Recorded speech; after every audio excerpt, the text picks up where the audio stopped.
Welcome friends. இன்றைக்கி டேஸ்டியான morning பிரேக்ஃபாஸ்ட்டுக்கும் டின்னருக்கும் ஈஸியாக செய்யக்கூடிய ராகி தோசை எப்படி பண்ணலான்னு பார்க்கலாம் வாங்க. இது நம்ம 1 மணி நேரத்துக்குள்ளே ஊற வச்சு செஞ்சிடலாங்க. நம்ம கடையில் விற்கிற ராகி மாவு வாங்கிட்டு மீதி நம்ம வீட்டில் இருக்கிற தோசை இல்லை இட்லி மாவு அது கூட வச்சு நம்ம இது ஊற வச்சு செய்கிற ராகி தோசைங்க. ரொம்ப நல்லா டேஸ்டியாக இருக்கும். இது கூட நம்ம தக்காளி வெங்காய சட்னி சேர்த்து சாப்பிட்டா அவ்வளோ அருமையாக இருக்கும். இந்த ரெசிபிஸ் தான் பார்க்குறதுக்கு முன்னாடி என்னோடய சேனலில் சப்ஸ்கிரைப் பண்ணிக்கோங்க. கூடவே பக்கத்தில் இருக்கிற பெல் ஐக்கானையும் கிளிக் பண்ணிக்கோங்க. வாங்க இப்போ இது எப்படி பண்ணலான்னு பார்க்கலாம். இப்போது ஒரு பாத்திரம் எடுத்துகிட்டு அதில் நம்ம 1 கப் நம்ம ராகி மாவு எடுத்துக்கலாங்க. எந்த மெஷர்மெண்ட் கப்பில் எடுத்துக்கிறோமோ அதிலே 2 மடங்கு இட்லி இல்லை தோசை மாவு அதை எடுத்துக்கலாங்க. நான் இதில் 1/2 கப் எடுத்துட்டேன். இப்போ இது 1 கப் நம்ம இட்லி மாவு இதில் போட்டுடலாங்க.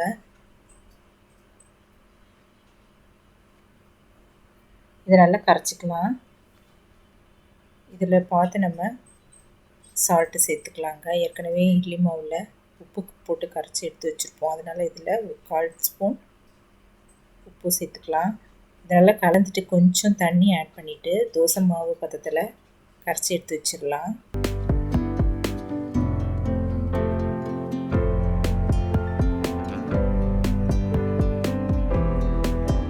மூடி வச்சிடலாங்க. நல்லா 1 மணி நேரம் நல்லா ஊறட்டும். 1 கப் ராகி மாவு எடுத்துட்டோன்னா 2 கப் இட்லி தோசை மாவு எடுத்துக்கலாம். இப்போது இதுக்கு சைட் டிஷ் நம்ம தக்காளி வெங்காய சட்னி அரைச்சிக்கலாங்க. அதுக்கு என்னென்ன தேவைன்னு பார்க்கலாம். புளிப்பு இல்லாத 2 பெங்களூர் தக்காளி அரைச்சிக்கலாம். 1 வெங்காயம் அரைச்சிக்கலாங்க. கடலைப்பருப்பு 1 ஸ்பூன், ஜீரகம் 1/2 ஸ்பூன், உப்பு 1 ஸ்பூன் எடுத்துக்கலாம். 1 வரமிளகாய், 1 பச்சை மிளகாய், இஞ்சி ஒரு சின்ன பீஸ், 1 பூண்டு பல், சின்னதாக 1 புளி எடுத்துக்கலாங்க. 2 முந்திரி பருப்பு எடுத்துக்கலாம்.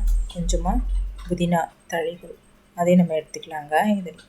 இதெல்லாம் நம்ம எண்ணெயில் வதக்கிக்கலாம். அடுப்பில் ஒரு சின்ன கடாயை வச்சுட்டு அதில் கொஞ்சம் எண்ணெய் ஊற்றிக்கலாங்க. முதல்ல நம்ம கடலைப்பருப்பு செவக்க வறுத்துக்கலாங்க. இதில் போட்டுட்டு நல்லா செவக்கிற வரைக்கும் வறுத்துக்கலாம். கூடவே முந்திரி பருப்பும் போட்டுடலாம். அது நம்ம தட்டில் எடுத்து வச்சிடலாங்க. அடுத்து நம்ம ஜீரகம் மிளகாய் அதையும் போட்டு வறுத்துட்டு அதையும் நம்ம பிளேட்டில் எடுத்து வச்சுக்கலாம்.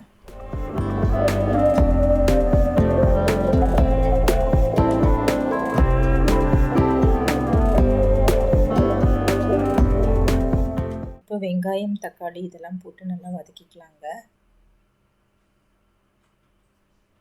பச்சை மிளகாய், புளி போட்டுடலாம். இஞ்சி பூண்டு இதையும் போட்டுட்டு அந்த ஆஞ்சி வச்சுருக்கிற புதினா தழைகள் அதையும் இதில் போட்டுடலாங்க. போட்டுட்டு உப்பு போட்டுட்டு நல்லா வதக்கிக்கலாம். கொஞ்சம் நேரம் அடுப்பில் அப்படியே இருக்கட்டும். நல்லா வதங்கின பிறகு நம்ம ஒரு பிளேட்டில் எடுத்து வச்சிடலாம். ஆறின பிறகு மிக்ஸி ஜாரில் போட்டு அரைச்சிக்கலாங்க. இப்போ இதெல்லாம் நல்லா வதங்கிடுச்சு. ஸ்டவ் ஆஃப் பண்ணி இறக்கி வச்சிடலாம். இதில் நம்மளுக்கு விருப்பப்பட்டால் 2 தேங்காய் பத்தை இதில் சேர்த்துடலாங்க. நான் இதில் 2 பீஸ் தேங்காய் பத்தை இதில் போட்டு அதை நல்லா நைஸாக அரைச்சிக்கலாம். இதை போல் நல்லா பேஸ்ட்டாக அரைச்சி நம்ம ஒரு பாத்திரத்தில் எடுத்து வச்சிடலாங்க. இப்போ இதுக்கு தாளிச்சிடலாம். அடுப்பில் ஒரு தாளிக்கிற கரண்டி போட்டுட்டு எண்ணெய் ஒரு 2 ஸ்பூன் ஊற்றிட்டு கடுகு உளுத்தம் பருப்பு கருவேப்பிலை இதெல்லாம் போட்டு நல்லா தாளிச்சிட்டு நம்ம இந்த சட்னியில் ஊற்றிடலாங்க.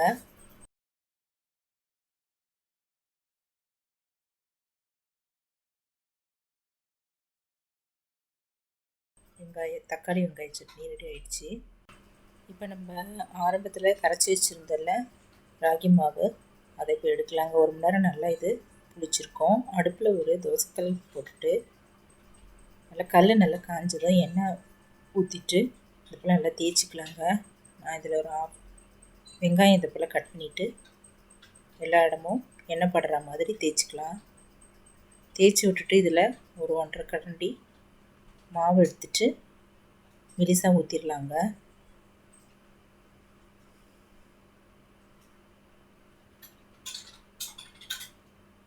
ஊற்றிட்டு எல்லா சைடுமே நம்ம சுற்றிலும் எண்ணெய் ஊற்றிக்கலாம். நல்லா வேகட்டும் ஒரு பக்கம். ஒரு பக்கம் வெந்ததும் திருப்பி போட்டுடலாம். இது சின்ன பசங்க பெரியவங்க எல்லாருமே இது சாப்பிடலாம். ரொம்ப சத்தான தோசைங்க. இதில் கால்சியம் சத்து அதிகம் இருக்கிறதால நம்ம இதை அடிக்கடி எடுத்துக்கலாம், உணவில் சேர்த்துக்கலாம்.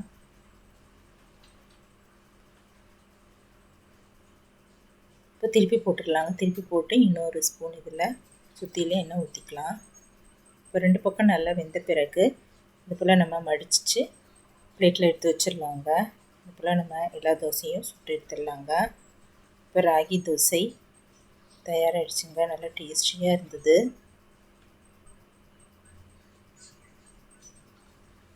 ஒரு மணி நேரம் நம்ம இதை ஊற வச்சதால் கொஞ்சம் லைட்டாக நல்லா புளிச்சு ரொம்ப நல்லா இருந்தது.